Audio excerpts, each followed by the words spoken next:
Hey guys, welcome back to the Book Nook Corner. It's Courtney. So don't mind my wing-a-ding hair over here and the fact that I look like crap. I'm having a huge long COVID flare-up and have not been feeling good at all. Anyways, this is a different filming station, I guess you could call it. I'm trying something different. In the background is my new coffee station, and that wasn't even on purpose, but I just thought that I would, like, you know, look at its cute little self back there. So yeah, I feel like the sun is behind me, but there really isn't a good way in this room to not do that, so at least you can still see me. But anyway, so today is just kind of a collective video of different things that I wanted to update you guys on, chat about, just things like that. This is seriously ridiculous. Like, what is going on here? I feel like it's gonna like poke someone in the face. Three things that I want to talk about is my Boox Palma review, flower letter subscription, and Discord book clubs. We'll just start with the elephant in the room, which is the Boox Palma and what I happen to think about it. So this little device here in my hand is the Boox Palma. If you guys saw my unboxing video, this was a present to myself for reaching 1,000 subscribers, which you amazing people helped me do. And I have used this off and on for the last week and a half or so. I would say I've primarily been on my iPad reading iBooks that I bought and cannot put down. I did just make a short about that yesterday, so if you want to know what I'm talking about, go check out my short. Actually, am reading When the Moon Hatched, I think is what it's called, which is very good. It's very flowery, poetic type of writing. It's different, but so far I really like it. So I have been reading that at night. I'm gonna go through my list of pros and cons regarding the Boox Palma. We will start with my pros, and the first one being it has amazing battery life. I would say that it probably is very comparable to Kindle Paperwhite, if not even really better than the Kindle Paperwhite. I believe I've had this 2 weeks already, and it is only at like half battery. That's with me using it on a daily basis for a good 30-40 minutes worth of reading at a time. So that's fairly impressive. I've played music on it multiple times too, now that I'm thinking about it. My son has played a couple games. I've watched 1 or 2 YouTube videos. So that's pretty good for that amount of time. There is multiple functions. So it's not just a bookish item. I mean, I believe that is, you know, the main basis of said item, but it is not its only functions. It can play games, can check emails because there's like a web browser. You can obviously have multiple bookish apps. You can do webtoons, manga, whatever, all of that type of thing. Kindle app, Nook app, Libby, Hoopla, all the library things. Pretty much any app in the Google Play Store you can use on this device. It is very lightweight, almost to the point that I'm like, is this even like an actual thing? Like, is it an e-reader? Because all of my Kindles and my e-readers just, they all feel a lot heavier. It's very lightweight, like oddly so in some ways. I would say that this is kind of teetering on whether it's a pro or not, because I would say that it's decently user-friendly. The only problem is I have trouble with figuring out how to put like backgrounds. Like if you find a picture online that you want to save and use as a background, I had to ask my husband, tech manager in the house, how to do it because I couldn't figure it out. It's kind of difficult, and he even had to like jump through some hoops to figure it out as well. It can be user-friendly, but then it also cannot be. Like, I haven't figured out how to change any of my apps, like widgets and stuff. Like, I'm pretty sure there's a way to do that. I have not figured that out yet. So it can be user-friendly, but it can be kind of difficult. So like I said, that one kind of teeters on pro and con, if that makes sense. So another pro, which is one that I feel like I kind of already touched on, is the fact that there's a lot of apps available that you can use on the Palma. Like I said, pretty much any that are available in the Google Store or on an Android device you can use on the Boox Palma. It plays games very well. My son was actually playing Roblox on it the other day, and it actually was running very fast. I was kind of surprised.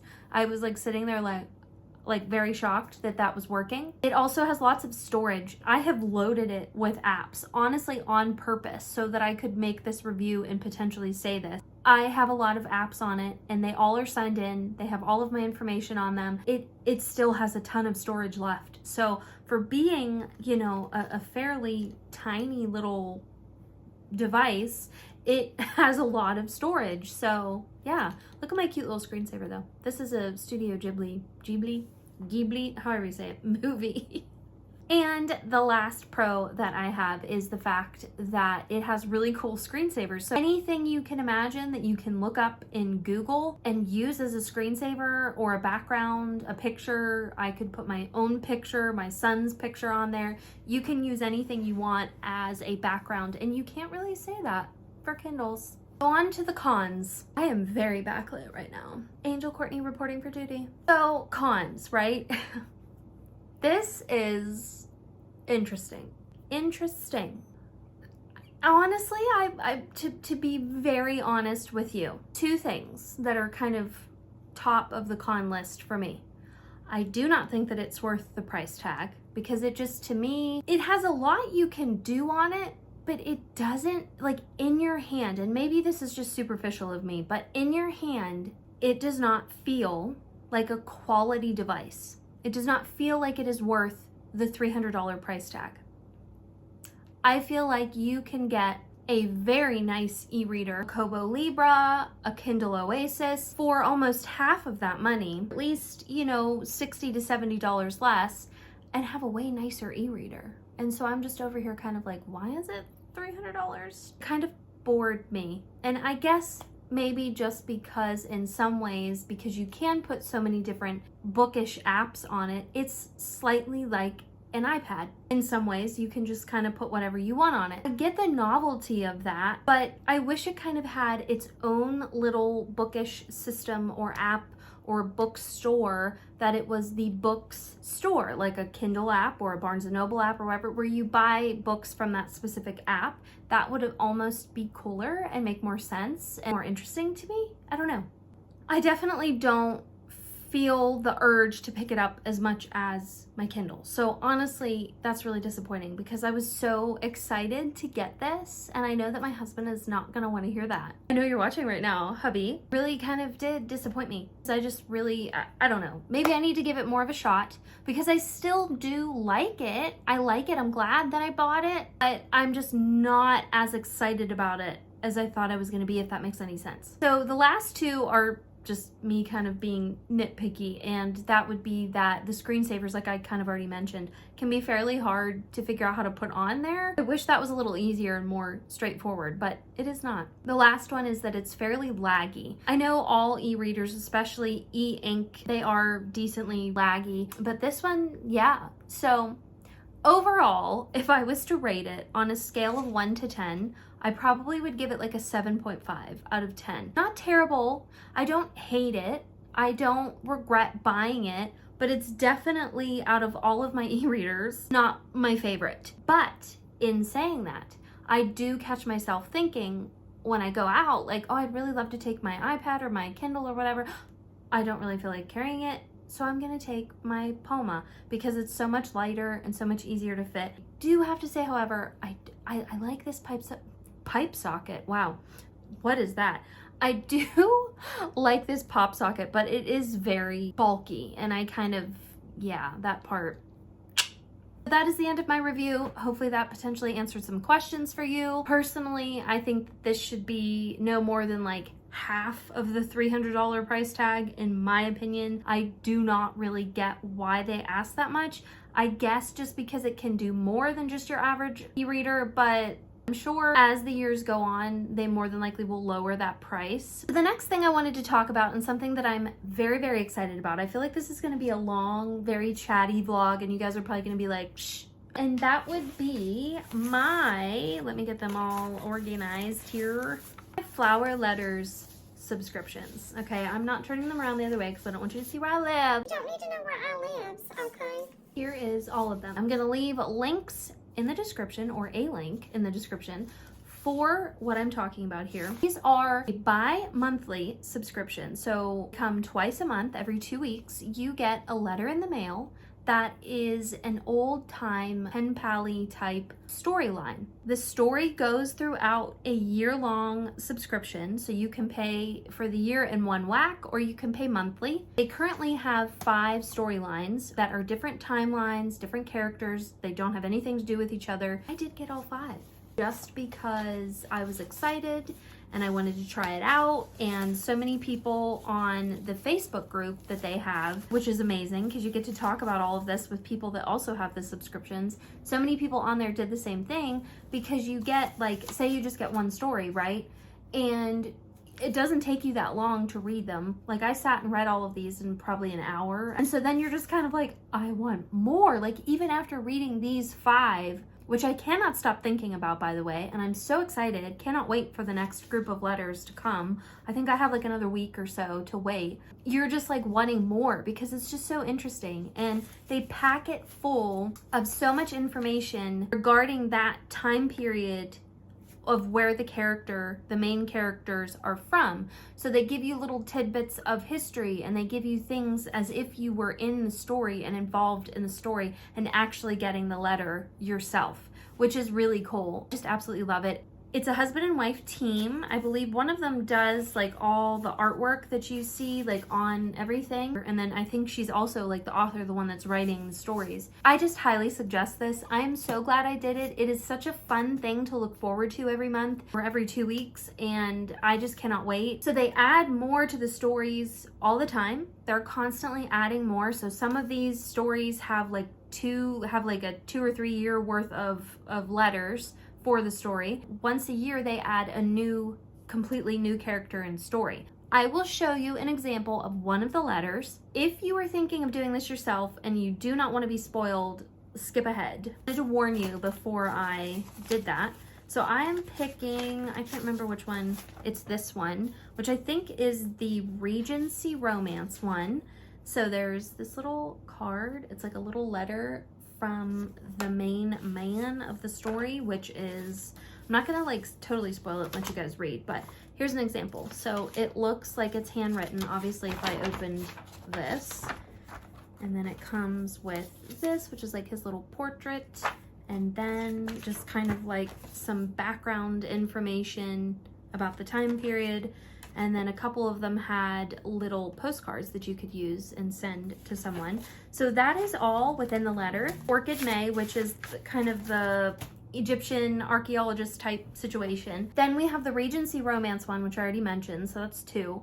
Then there is like a cowboy western-y, I think it's like 1830s to 1850s West, like in the US storyline, which is really, really, oh my God, I can't wait for the next one of that.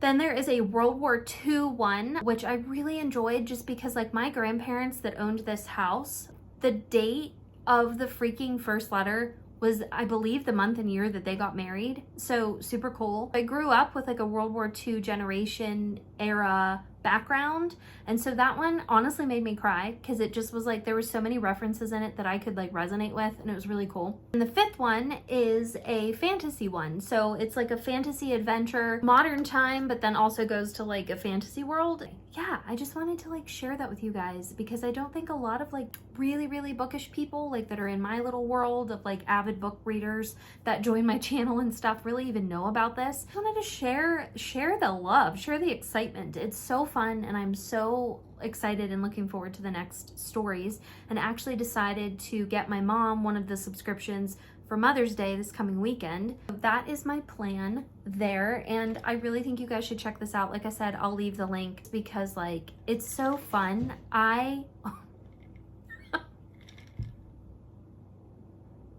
Oh, are you okay? Zoe! Is her okay? Her fell off the window. So yes, I implore you to try out flower letters because it's really worth it. And like I said, there's an online community, a big Facebook group, chat group where everybody talks about their subscriptions, and you get updates on like new things coming out within the company. And actually the husband and wife team, they will message you back right away. They will reply to comments on there. They interact on there. It's kind of cool. I don't think that it's that big of a company yet, and I'm hoping that it gets bigger because it is such a unique unique and cool idea. I could just see this like really taking off and other people doing this, and I hope that that happens, because there's also one for my son that I got. It's called The Max Letters, M-A-X. There's 2 different storylines on there, and it's kind of like medieval fantasy type story, and I got them as well for him and I to read, but really I'm gonna enjoy them too. I'm really excited to read them to him because he loves to be read to, and I have a suspicion that it's from the same people, it's from the same company, because it is set up, their website and everything, the artwork is very similar. So I'm thinking that it's the same people, or they got ideas from each other or something, because there's a lot of similarities. But either way, those do not come. I don't think they even ship till the 14th of May. So I'm excited to get those because I think he's really going to enjoy those. So moving on to the third part of this wonderful chatty video, that would be my Discord book club. So you guys voted on my poll that I put up, I think beginning of last week, asking if you guys would be interested in a Discord book club, and the answer was a resounding yes. There were a few negative Nellies that said no. Most of you said yes, so I want to introduce to you the Book Nook Corner Book Club. How original! So just go click on the link down below and go ahead and join. I already have 4 different books to choose from for June's choices or book picks of the month. So go ahead and cast your vote on which ones or which one you would like to read. I'm really excited to get this going because I just think that it's going to be a really fun little environment and community for us to all talk and share our bookish things. I am also going to leave the link below for my Courtney's Cozy Corner book club as well. They also all voted over there to do the same thing. So that's going to kind of have a little bit of a different vibe, and it's going to have different book choices. It's not just going to be fantasy. It's going to be like historical fiction, maybe some romances thrown in there. Just a lot of different things. So we're gonna have a little bit of a different vibe over there, but the link is down below. Go ahead and join. June's book choices are already up. Go vote. I would love for you all to come and enjoy and join in this bookish little community that I'm trying to create here. Also, thirdly, in this little spiel, I had a Discord that I had created a couple years ago, and it was a book club, but it was kind of just like a bookish hangout, and there really wasn't anything, you know, there was no book that we had to pick every month to read. It was kind of just a place for people to talk about what they were reading, share their social media, their bookish social media, just everything and anything bookish. I figured I might as well birth that back into the world again and leave the link for that below. So if you want to join, that would be amazing. There is no prerogative to do anything, you know, join any bookish chats or discussions or reads or whatever. You don't have to on the other ones either, but this one especially. So go ahead and join all the fun bookish communities and things, and I hope to see you guys there. That is all for this super extremely ridiculous chatty bookish video, and I hope you enjoyed. Please comment, like, and subscribe. I love hearing from you guys and interacting with you, and I hope to see you next time. Bye!